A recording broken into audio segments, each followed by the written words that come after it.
How many of you good old timers remember what moonshine is? Well, let me remind you, lads.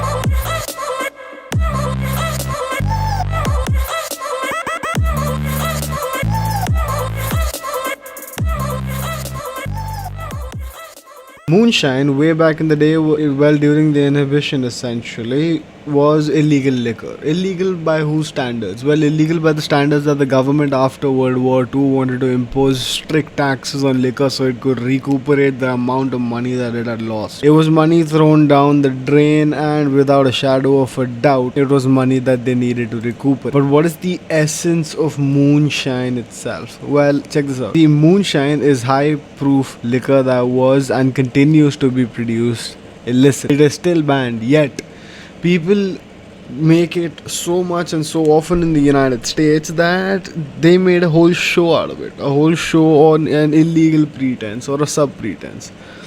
One of these individuals, according to this show, does have a legitimate liquor license to produce, like a production license of liquor, whatever that might be called.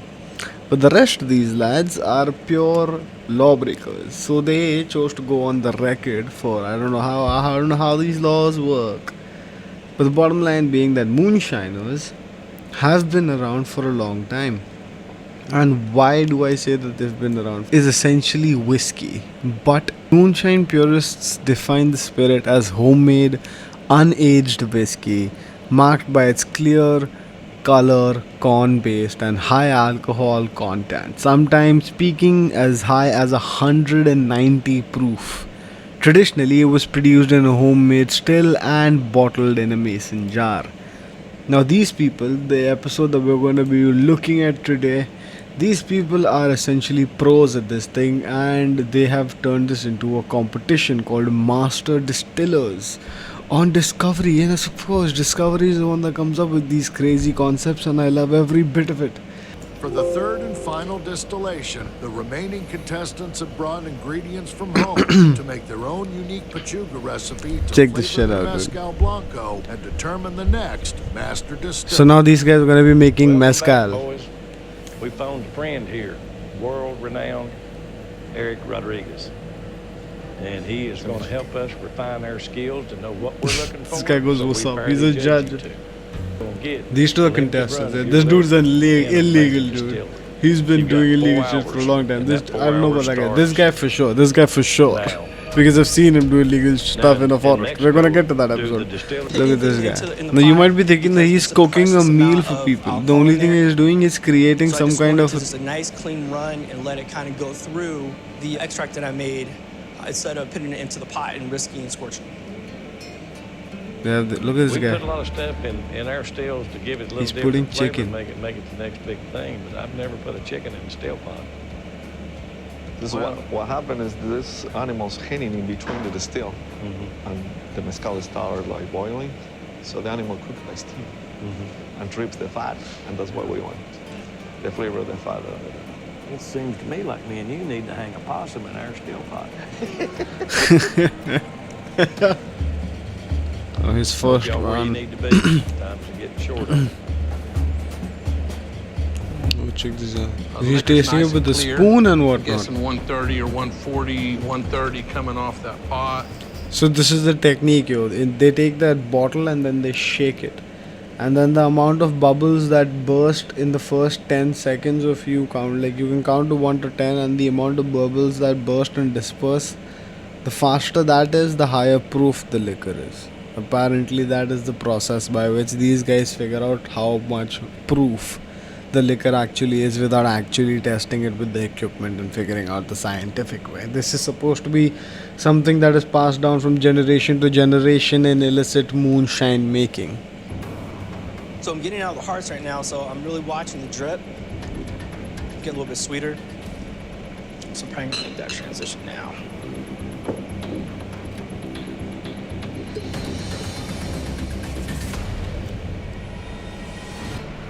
Definitely going to add a little bit of tails back.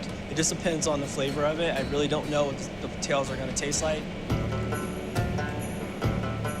So tails are supposed to be essentially the final bit of the liquor that comes out from the still. Once your mash gets up to heat and steam, and then it goes through your still and then condenses and all of that jargon, and then that steam, alcoholic steam, finally goes through a condenser, and then ultimately it condenses and you get liquor.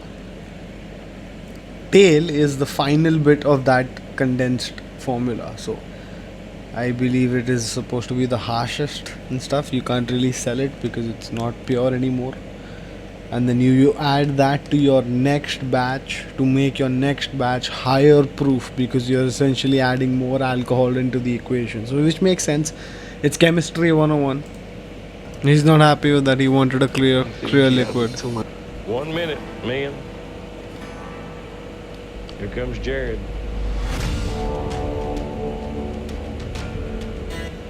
Thank you. Hope you like it, fellas. Good luck, Jared. Brought it What do right you down mean, to the dude? wire. Yep. I like people to use their time. We'll come get you when we reach a decision. Thanks. Look at that. And you call it the pearls. Perlas, yes, pearls. And we call the beads. Some other area is the eye of a snake. Yeah. Uh-huh. A Same frog thing. eye. We say a With frog a eye. frog. Frog eye. Yeah. This is the moonshine of Mexico. Huh? That's Eric understands them so well. It'll I'm be gonna let him awkward. bring them to you all. Lawrence, Yes. I think is really low proof. a 70 proof. You taste a lot of the heads, and you lost your palate basically. So they have really good flavors, but it is really low proof. You have more of the tail flavor into it, but you don't have that bite of that. All right, Jared. When you take the top off of this one, you really smell it, and then when you taste it, the taste carries on. Your product is really outstanding. You can really taste the depth of this product, even though it is, for me, a little bit high. 120, 121 is ideal. You hit it at 125. I would have said 110. This is the part of the job we don't like. And you all both know. Yeah, one so of the guy in these the guys poncho don't one, essentially the Only bottom we come line up being, master distiller. and the In line master with distiller is. Jared, you're the next master distiller. What I tell you.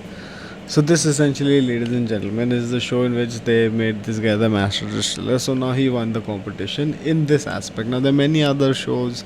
I mean, there are many other subcategories in this show. So now this was mezcal. They make beer. They make rum. They make whiskey. They make a lot of other stuff as well. So this by no means is going to be a standalone. We are going to be revisiting this Moonshiner series every Monday, because it's Monday for Moonshiners. We've got a whole schedule packed about the front page of the internet. So make sure you guys stay tuned to this series. If you like it, tell me in the comment section. That's always a good place to talk. And turns out that the creative letter that comes from YouTube every month, it says that get people to comment so that the algorithm boosts you and stuff. I mean, I'm just talking about what YouTube says in its creative letters, so let's hope that works. At least one can hope. This has been the front page of the internet, or at least it's been the front page of mine. See you.